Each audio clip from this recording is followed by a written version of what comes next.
네, 여러분 반갑습니다. 이명표 칼럼입니다. 오늘 준비한 경기는 승부식 134회차 11월 16일 목요일 V리그 두 경기 분석으로 준비를 했고요. 오늘의 첫 번째 경기는 남자부 우리카드와 KB손해보험의 맞대결이고요. 두 번째 경기는 현대건설과 IBK기업은행의 맞대결로 준비를 했습니다. 먼저 우리카드부터 살펴보도록 하겠습니다. 자, 우리카드는 현대캐피탈전에서 3대1 승리를 기록하면서 승점을 획득하는 데 성공했고요. 그리고 패배 이후 2연승을 기록하면서 다시 한번 궤도에 오르려는 모습을 보여주고 있습니다. 아직 경기력이 완벽하진 않지만 그럴 때마다 위기를 극복하는 선수가 나타나고 있는데요. 최근 마테이의 페이스가 만족스럽지 않다는 게 조금은 아쉬운 부분입니다. 왜냐? 지난 한국전력전에서 마테이는 15%의 효율을 기록했고요.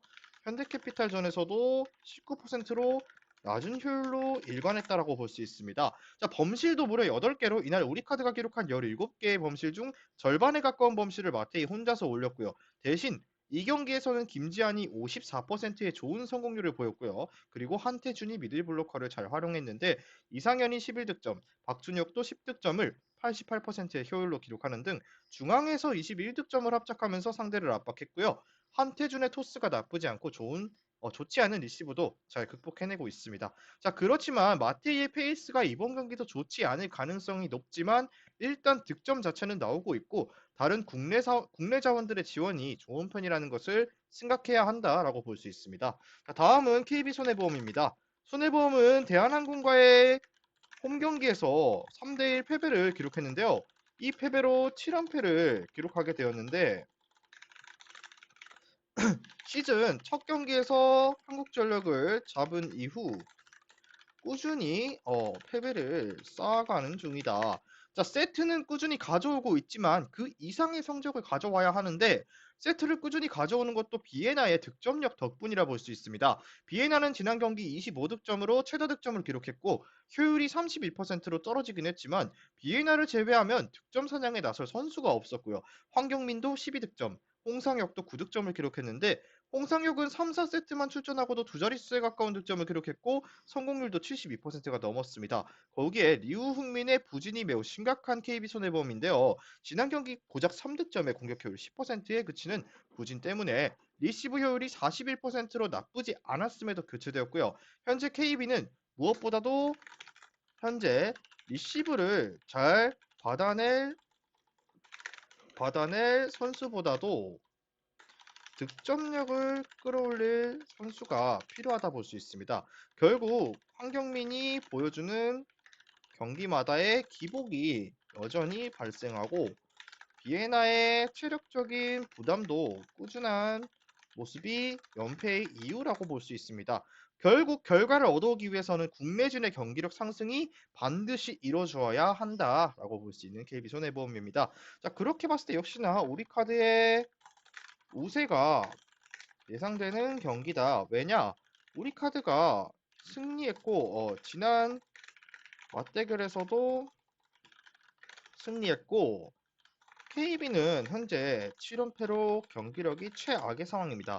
하지만 우리카드도 마테이의 하락세가 뚜렷하게 나타나고 있고 비에나의 활약으로 한 세트 정도는 KB가 가져올 가능성이 다분한 경기다. 이렇게 봤을 때 중요 포인트를 적자면 우리카드는 최근 들어 마테이의 하락세를 국내진이 잘 커버하고 있고 KB는 국내진의 활약이 누구보다 절실한 상황입니다.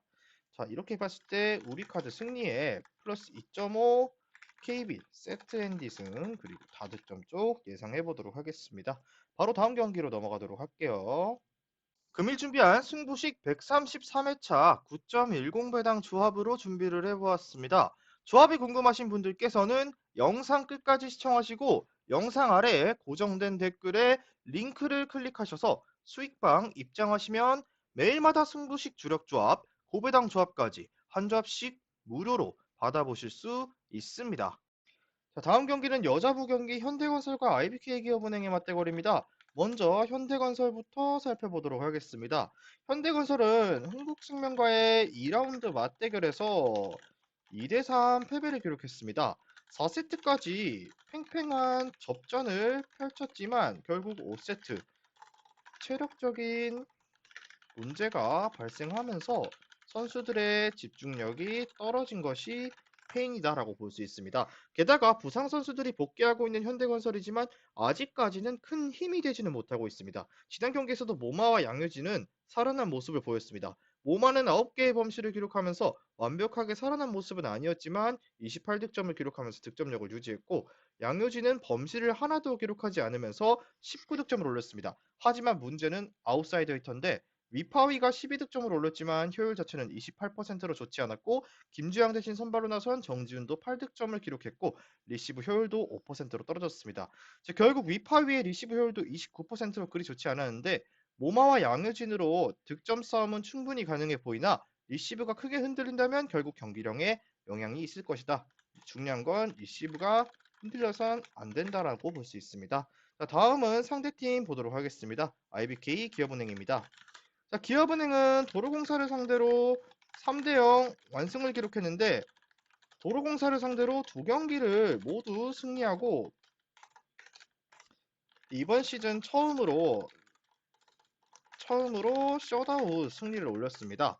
자, 경기력이 나쁘지 않은 상태이기에 이번 경기에서도의 이변도 기대할 수 있습니다. 기본적으로 지난 경기에서도 상대를 서브로 잘 공략했고 팀 리시브 효율은 비슷한 수준이었지만 IBK는 상대의 취약점을 서브로 보냈습니다. 그 이후 블로킹으로 상대를 제쳐 막아냈는데, 자, 상대의 팀 공격 효율을 9%대까지 떨어뜨렸고 IBK가 이날 기록한 유효 블로킹이 무려 32개로 상대보다 10개나 더 많았고 거기서 파생된 기회를 자주 득점으로 만들어줬습니다. 이날 아베크롬비가 20득점, 표승주가 11득점, 황민경이 10득점을 기록했습니다. 자, 이 경기에서 펌푼과 선수들의 호흡이 조금씩 맞는 모습도 보였고 앞으로의 가능성을 확인할 수 있었던 경기라고 볼 수 있습니다. 결국 지난 경기처럼 김호철 감독이 리시브 효율이 좋지 않은 정지훈이나 위파위를 반드시 집중 공략할 것으로 예상되면서 경기를 풀어갈 것인데, 결론은 예상보다 현대건설이 어려운 경기를 치를 가능성도 높다. 왜냐? 현대건설이 모마와 양효진을 앞세워 득점력에서 우위를 점하려 하지만 리시브가 좋지 않아 이를 김호철 감독이 노릴 것이다. 즉 상대를 서브로 흔들고 지난 경기와 비슷한 플랜으로 경기를 푼다면 마이너스 1.5ND를 봤을 때는 오버가 가장 좋은 선택지다.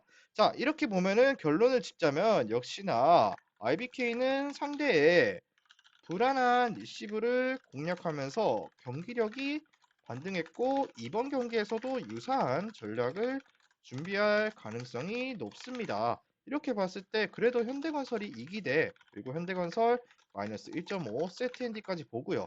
기본적으로 3대2를 예상해보면서 다득점 한번 노려보도록 하겠습니다. 자, 오늘 준비한 V리그 두 경기는 여기까지고요. 최종 조합은 수익방에서 공개되니까 꼭 영상 하단에 고정 댓글 링크 클릭하셔서 오셨으면 좋겠습니다. 저는 내일 경기 분석 준비해보도록 하겠습니다.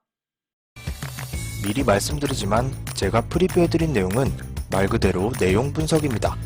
수익으로 이어지는 최종 조합은 유튜브에 공개할 수가 없기 때문에 현재 영상 고정 댓글로 카톡 주시면 경기별 실시간 라인업 및 심판 성향까지 분석한 최종 조합 드리겠습니다.